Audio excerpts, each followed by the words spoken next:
So second topic is photoelectric phenomena, आपने शायद पढ़ा भी होगा 12th में। Then third is Compton effect, fourth is wave particle duality, मतलब कि जो आपका पार्टिकल है वो दोनों नेचर शो करता है, वेव नेचर भी और पार्टिकल नेचर भी। उसके बाद डी ब्रोगली थ्योरी है, एक्सपेरिमेंटल वेरिफिकेशन है, हाइजेनबर्ग अनसर्टेनिटी आपने पढ़ ही लिया होगा केमिस्ट्री में, del x del p is greater than और equal to h cross upon two. उसके बाद कॉम्प्लीमेंट्री प्रिंसिपल है, principle of superposition and motion of wave. So these are the topics जो आपको फर्स्ट यूनिट में कवर करने हैं। So let's start the first topic, and the first topic is inadequacy of classical mechanics. तो देखिए हुआ क्या था कि जो कोई भी पार्टिकल है जो मोशन में है या फिर रेस्ट में है, यदि आप उस पर कोई फोर्स लगाते हैं, फोर्स लगाने के बाद वो मोशन में आएगा तो उसकी जो वेलोसिटी है, उसका जो मोमेंटम है या उसकी जो एनर्जी है, यदि वो आप कैलकुलेट करना चाहते हैं या फिर आफ्टर ए टाइम उसकी जो पोजीशन होगी वो आपको चेक करना है, उसका जो वेलोसिटी है वो चेक करना है, तो उसको आप सिंपली कैसे सोल्व करते हैं। फर्स्ट ईयर में आपने पढ़ा भी होगा कि जो फोर्स है उससे रिलेटेड आप एक सिंपल इक्वेशन लिखते हैं, that is F is equal to m into d2r/dt square, या फिर उसको आप सिंपली ये भी कहते हैं that is Newton second law. Newton के जो 3 लॉ थे उसका जो सेकंड लॉ था that is F is equal to dp/dt, और इसी का एक फॉर्म है that is F is equal to ma। तो यहीं पे जो a है, जो एक्सेलरेशन है, उसको लिखा गया है d2r/dt स्क्वायर। तो न्यूटन सेकंड लॉ के हेल्प से आप सब कुछ एक्सप्लेन कर पा रहे थे, कोई भी आपका मोशन हो, कोई डस्ट पार्टिकल का मोशन हो या फिर जो आपके एस्ट्रोनॉमिकल ऑब्जेक्ट हैं उनका मोशन हो। एस्ट्रोनॉमिकल ऑब्जेक्ट का मतलब है आपके जो ग्रह हैं, जो उपग्रह हैं, दैट मीन्स जो अर्थ है वो सन के चारों तरफ घूम रही है, यदि उससे रिलेटेड भी आपको कोई इंफॉर्मेशन चाहिए कि वो कैसे मोशन कर रही है, उसका पाथ क्या है, तो आप सिंपली कहाँ से स्टार्ट करते हैं, तो सिंपली आप उसको स्टार्ट करते हैं न्यूटन सेकंड लॉ से।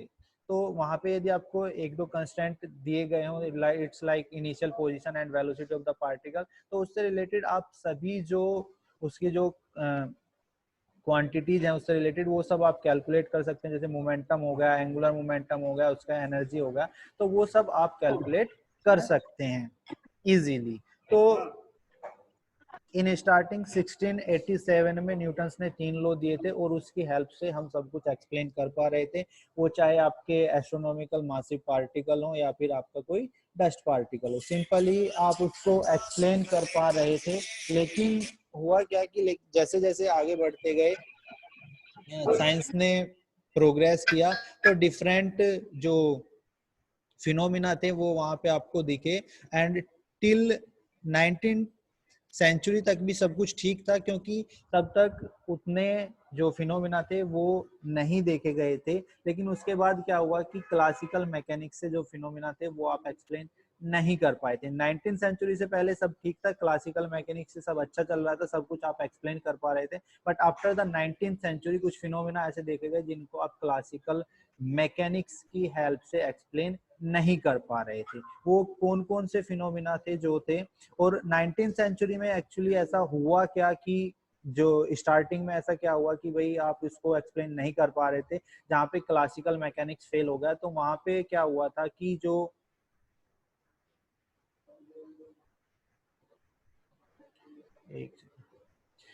Discovery of electron by J Thomson in 1897, तो 1897 में जे थॉमसन ने इलेक्ट्रॉन की खोज की, और उसके बाद क्या हुआ कि जो एटॉमिक स्केल था उस पे एक्सप्लोरेशन बढ़ा, दैट मींस जो एटम्स है उसके अंदर क्या क्या है।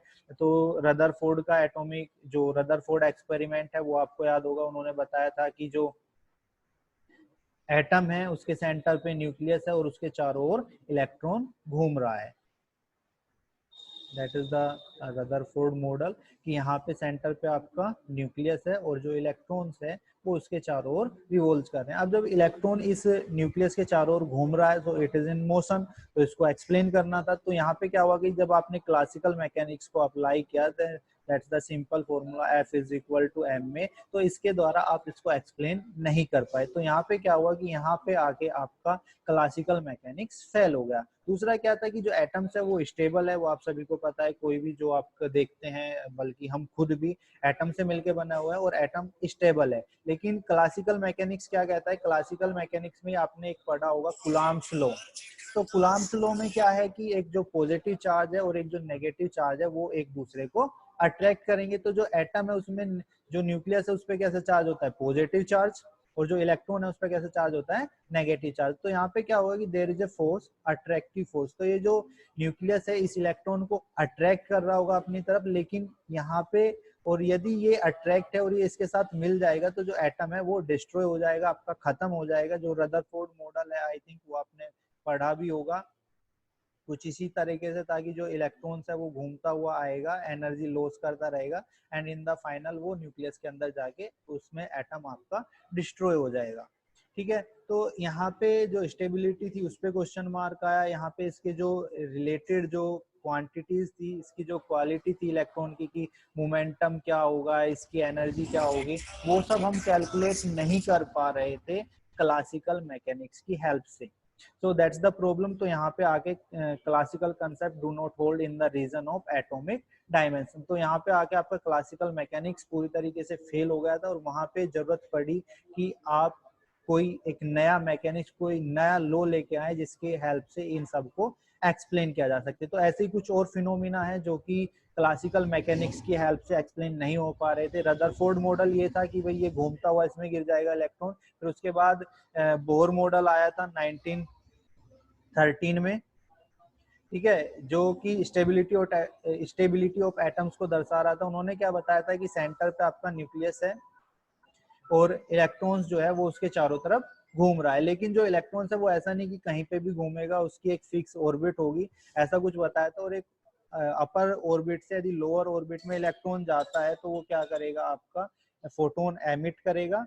और यदि कोई जो कोई भी आपका जो इलेक्ट्रॉन है वो लोअर ऑर्बिट से हायर ऑर्बिट में जंप करेगा तो वो क्या करेगा, फोटोन एब्जॉर्ब करेगा। अब यहाँ से क्या होगा कि जो एटम की स्टेबिलिटी थी वो तो बता दी गई, लेकिन इसी से रिलेटेड ये जो यहाँ पे स्टेटमेंट था उसको भी हम क्लासिकल मैकेनिक्स की हेल्प से एक्सप्लेन नहीं कर पा रहे थे। That's the next problem here. अब इसके बाद क्या हुआ, स्टेबिलिटी ऑफ एटम्स को हम जो है यहाँ पे एक्सप्लेन नहीं कर पाए क्लासिकल मैकेनिक्स के हेल्प से। एक ऐसा ही फिनोमिना था spectral distribution of heat radiation from black bodies. ये आपने पढ़ा था फर्स्ट ईयर की जो सेकंड बुक थी, thermodynamics unit 4, black body radiation, this is the black body.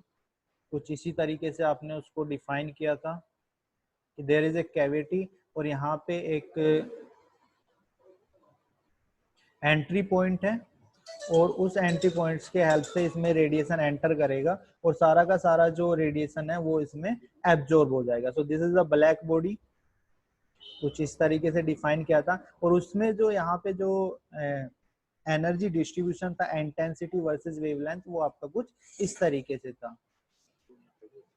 अच्छा, तो ये भी यहाँ पे इसको एक्सप्लेन नहीं कर पाया था क्लासिकल मैकेनिक्स की, भाई ये डिस्ट्रीब्यूशन ऐसा क्यों है, इस वेवलेंथ के लिए इंटेंसिटी ज्यादा क्यों है या फिर एनर्जी ज्यादा क्यों है। तो ये सब प्रॉब्लम वहाँ पे देखने को मिल रही थी। Next phenomena is specific heats of solids at low temperature. तो यहाँ पे क्या होता है कि जो सॉलिड्स हैं, स्पेसिफिक हीट्स आपने पढ़ा है, वो ये भी पढ़ाया गया था थर्मोडायनामिक्स में। तो स्पेसिफिक हीट्स